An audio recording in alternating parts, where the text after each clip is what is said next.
For hundreds of years, visually impaired persons have used canes or sticks to travel independently. Recently, new techniques have been developed to help them use long cane more effectively for their independent travel.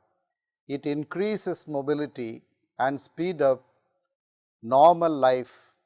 Most visually impaired persons can easily master long cane techniques. The most common means of travel for the majority of the visually impaired persons is the white long cane. It assists the visually impaired persons in outdoor travel and grow in self-confidence. The white long cane is accepted as a symbol of independence for the visually impaired persons all over the world. It informs the sighted persons in general to understand that the user is a visually impaired.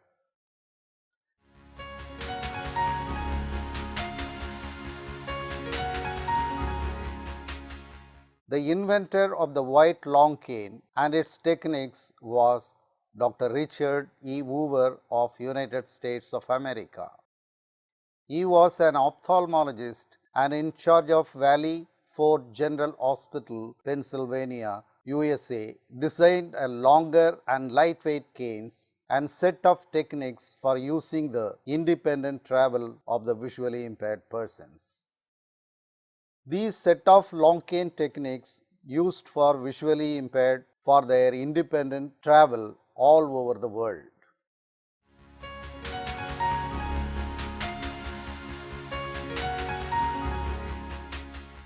There are two primary reasons for using the white long cane by 1. Protection and 2. Identification.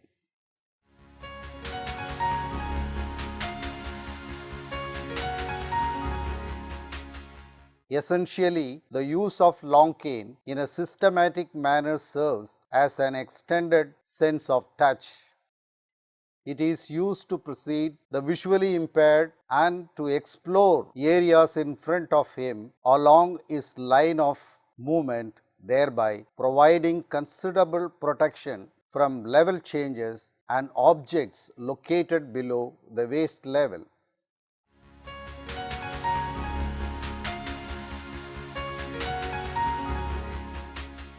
The long cane is valuable as a means of identification. Sighted persons can easily identify them as visually impaired and willingly extended their support while they meet difficulties. The visually impaired person who uses the long cane solely for identification can carry it vertically or use a modified cane technique.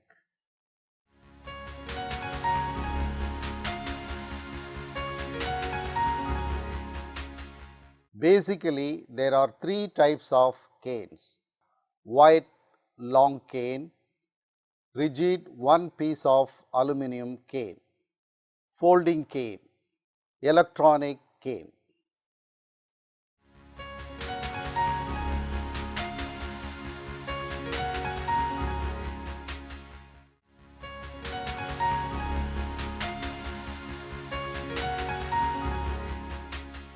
This part of the cane is an upper end, which has been bent or curved to form an arc or hook.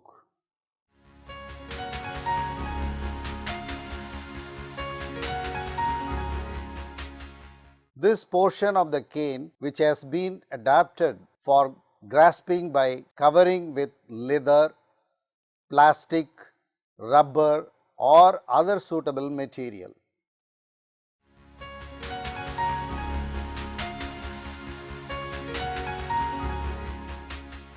This part of the cane is main portion or otherwise called the body of the cane.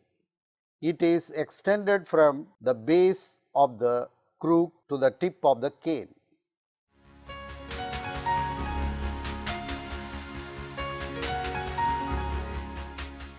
It refers to the element located at the lower end of the long cane. This portion normally contacts the floor or ground. The tip is made of nylon.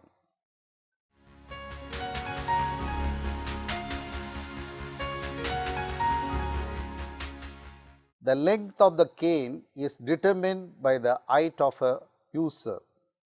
Generally, the length of the cane is 90 centimeters.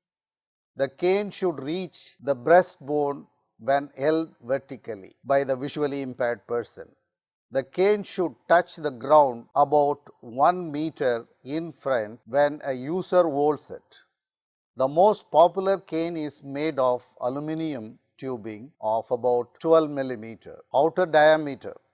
It has a grip at the top and a nylon tip at the bottom. The mobility instructor measures the height of the user, therefore, this cane is called prescription cane.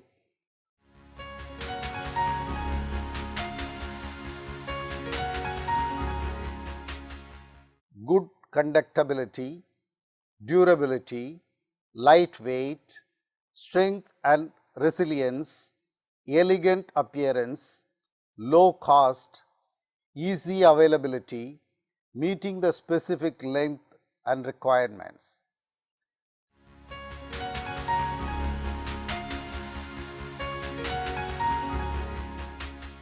Of all the devices, aids or methods known on which the visually impaired person depend for assistance in independent mobility, the long cane is the only aid which is relatively inexpensive.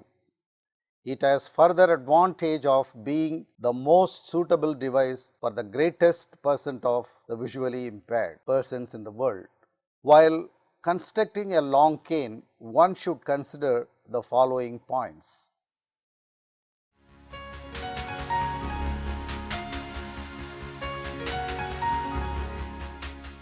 The tip of the cane is of special importance since it is the part of the cane which serves as the tip of the finger might. It should be sensitive, durable, and so constructed that it does not or catch in cracks or rough surfaces. The tip should glide on the floor smoothly. Nylon tip is more suitable, it is strong and durable.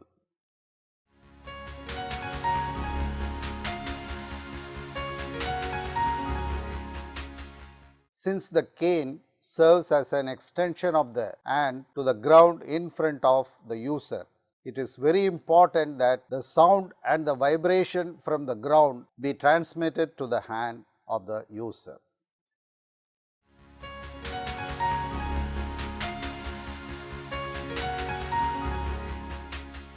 The long cane must be lightweight. Therefore, the user of the cane can carry for longer duration. The ideal cane is lightweight 6 to 8 ounces or 180 grams or 200 grams if possible. Using aluminum pipes for the construction of the cane is common. This is the lightweight material.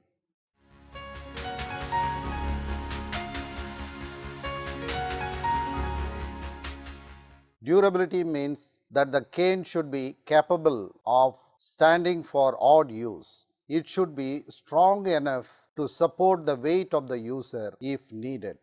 A good durable cane should last for many years.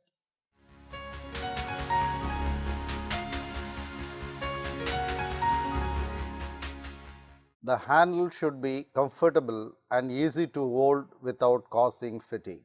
Climate should be taken into consideration when considering the grip. Some metal grip may become extremely cold in winter and others extremely slippery and odd to manage in hot or wet weather. For good grasping, one should consider leather, plastic, rubber or other suitable material.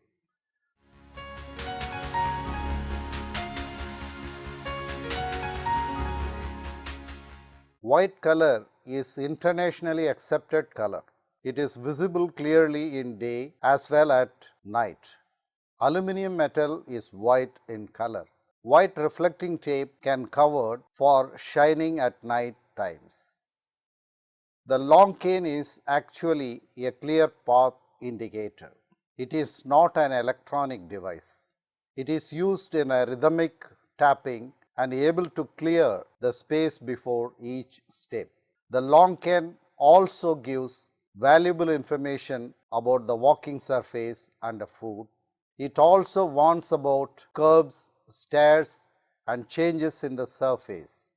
The long cane gives confidence for independent mobility in any environment.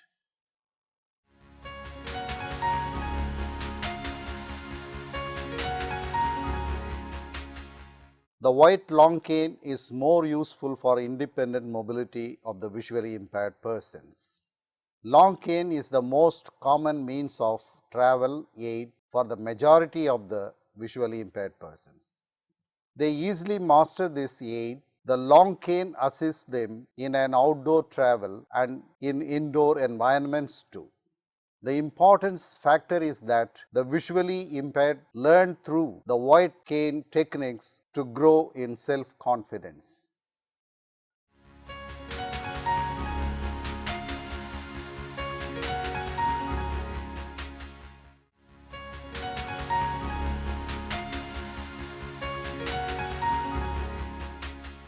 The visually impaired person should maintain an erect body posture before holding the cane in hand. It is very important that the arm be centered and the cane extends from middle of the body.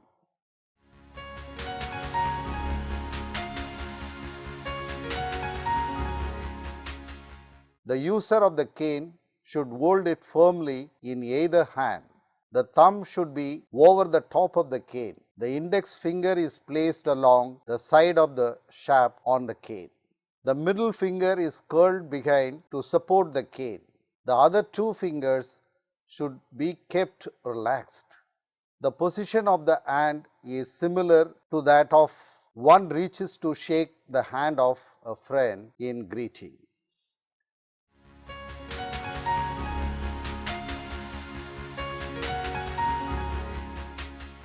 The grip on the cane should remain fixed. The cane is moved from side to side by using a movement of the wrist. The hand does not move, only the wrist is moved from right to left and left to right. The tip of the cane should touch the ground on either side and in front of the body.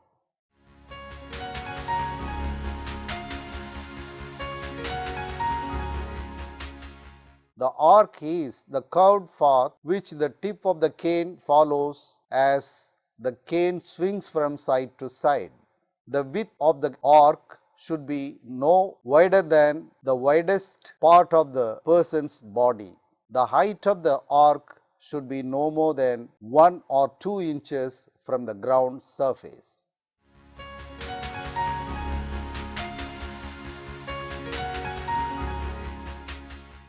As the cane moves to the right, the left foot steps forward. As the cane moves to the left, the right foot steps forward. This way, the tip always touches the place where the next foot will step. The visually impaired person walks at a normal pace using this technique.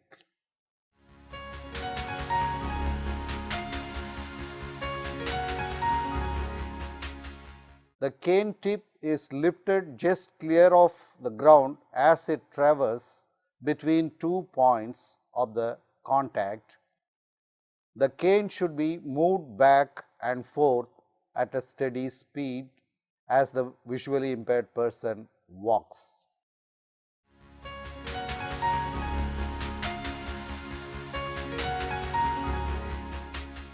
When the instructor is teaching cane travel, he must insist that the visually impaired person should follow the 6 considerations: grip, hand position, wrist movement, arc, step coordination and rhythm.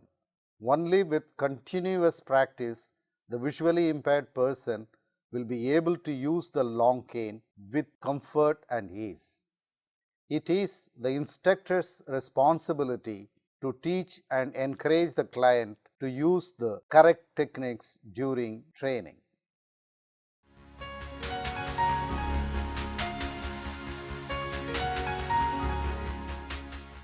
The touch technique is a systematic method of using a long cane. This technique provides safety and efficient method of travel.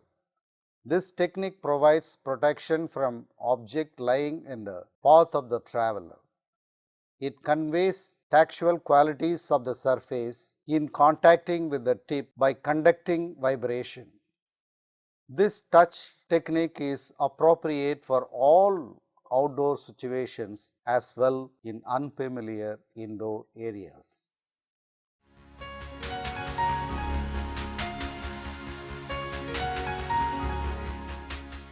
Maintaining an erect and recommended body posture, holding the grip in a handshake position, extending the index finger along the cane grip. The cane grip should be held in the dominant hand. The grip should be held with index finger extending down along its side and the remaining fingers and the thumb wrapped up around it. The grasp should be firm to ensure control of the cane, yet relaxed so as to avoid unnecessary tension and strain. With the cane in the touch technique, the client should maintain hand position and move the wrist with holding the cane to the left and to the right side sequentially. The cane should not be lifted higher than 1 or 2 inches from the ground. The arc width should not be extended approximately 2 inches beyond the client's shoulders. To walk in step with the cane, the client moves forward with his left foot. He should move forward with his left foot. He should move the cane tip towards the area in front of his right foot. Similarly, while stepping forward with his right foot, the cane tip should be moved to the left. This way, the tip always touches the place where the next foot will step. The visually impaired person walks at a normal pace using this touch technique.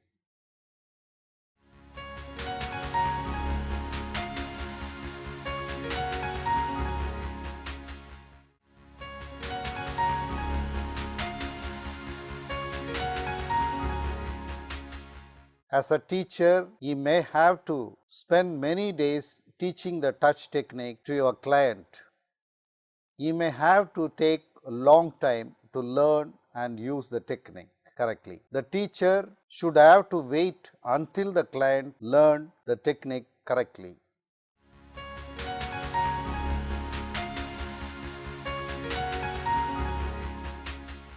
Introduce the touch technique slowly. Spend several sessions on correct cane technique before teaching other cane skills. More practice makes the visually impaired person learn perfectly. Spend a part of each lesson reviewing what has previously been taught.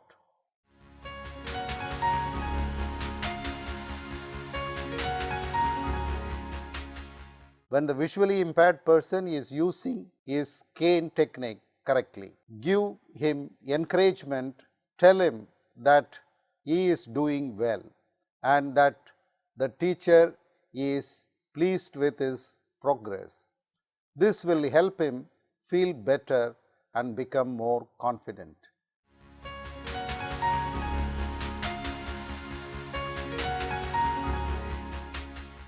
Do not try to teach too much in one lesson. Too much information at one time only confuses the client. Teach and review the first part until your client can do it easily. If the teacher found using the technique incorrect, stop it and make him practice again. More practice will make the client to get perfection in learning the skill. Therefore, more practice is very essential while teaching cane techniques. This will help the visually impaired person to move more easily and with confidence.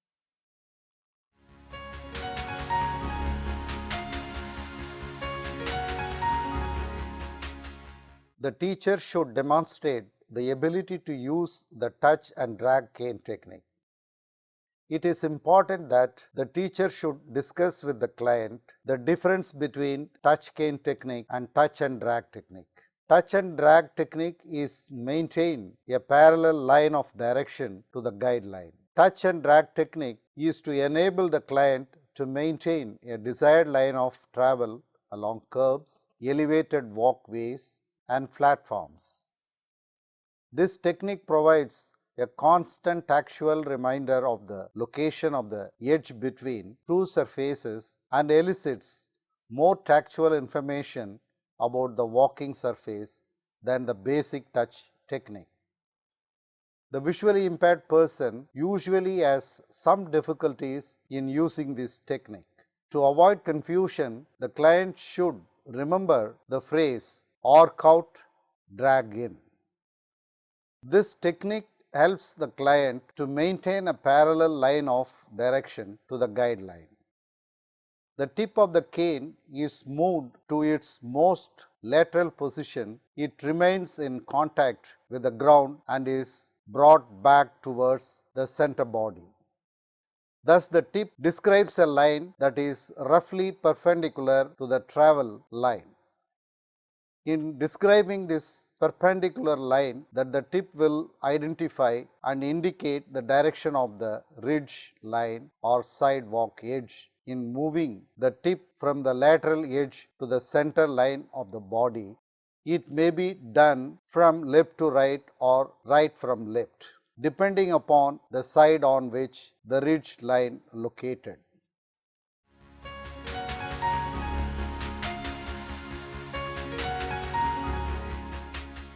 In the diagonal cane position, the cane acts as a bumper for encountered objects. When the cane is held diagonally across and in front of the lower half of the body at the arm's length, it provides valuable frontal protection. This technique is most beneficial in relatively familiar indoor environments. The use of a diagonal cane technique is ideal for client who uses the cane primarily for identification and minimal protection. This form of protective system immediately notifies the sighted public of the individual's visual disability.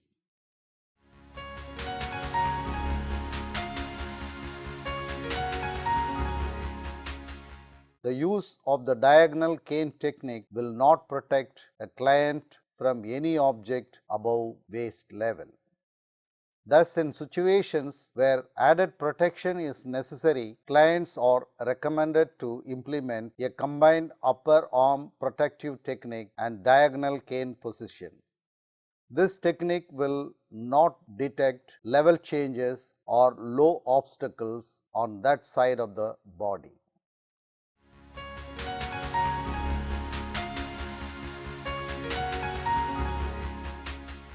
The visually impaired person should grasp the cane for implementing the diagonal cane technique, placing the thumb along the cane grip, holding the cane comfortably between his fingers, grasping the cane with the dominant hand, holding the cane tip consistently just above the ground and maintaining an erect body posture.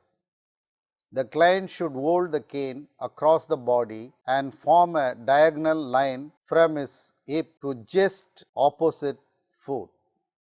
The distance between the client's arm and waist should be 6 to 8 inches to allow effective forward body protection. The diagonal cane technique is adequate in familiar indoor environments for locating known level changes.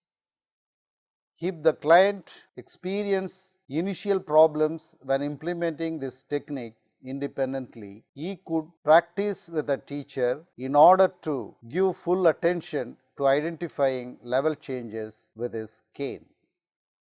This is a physically tiring technique and many clients may find it impossible to maintain it over extended period of time. Therefore, it should be used only when necessary in specific short-term situations, that is, when there is a known hazard above waist level.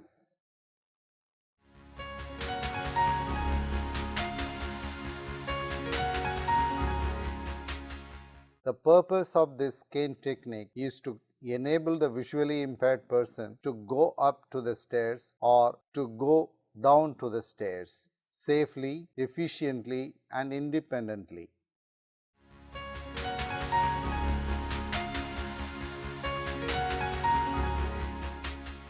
Having located a staircase, the visually impaired person should safely position himself and the cane to negotiate the stairs by identifying the location and direction of stairs, maintaining straight line of walking to the stairs, locating the handrail, identifying the height, width, and breadth of the individual stair.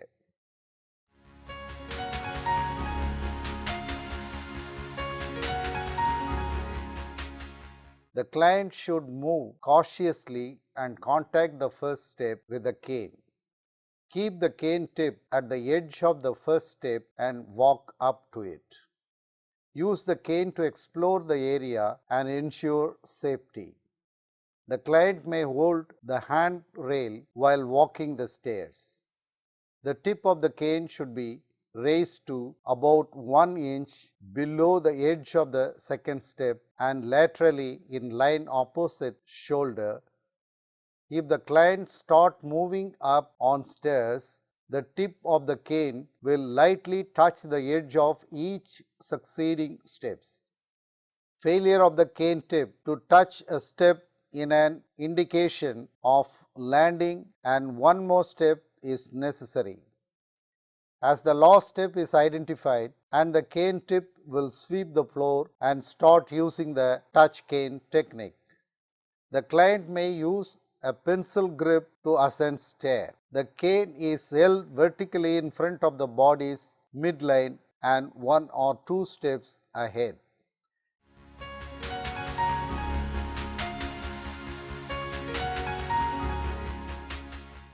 Ability to descend the stairs safely using the cane by maintaining the recommended body position, maintaining body balance while using alternate steps, identifying and effectively clearing the landing.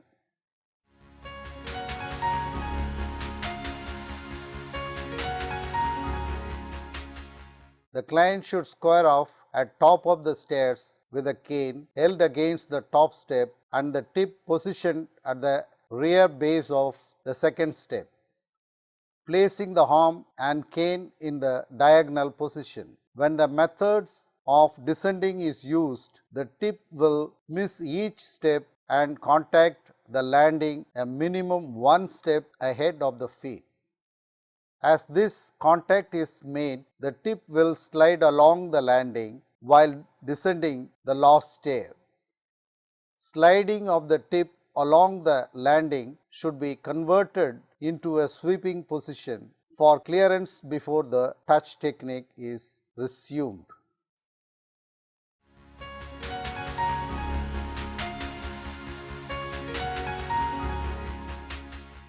Sometimes the visually impaired person may want to use the cane to follow a grass line, a fence or a wall. This technique is called shoreline walking using touch cane technique.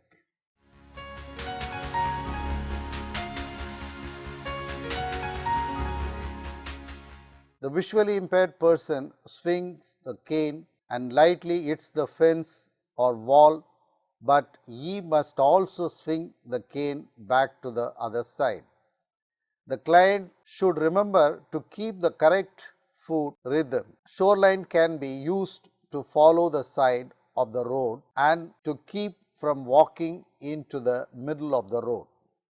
Correct cane technique is used with a cane tip swinging to either side of the body with every step. As the client walks, the tip of the cane should touch the road on one side of the arc and grass on the other. The client should feel road and grass, road and grass. If the client feels road and road twice in a row, he knows he is walking into the road.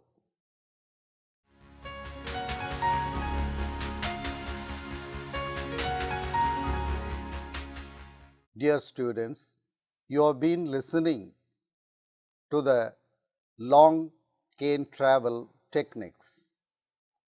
If visually impaired persons mastering these techniques, they can move independently in any environment. Thank you.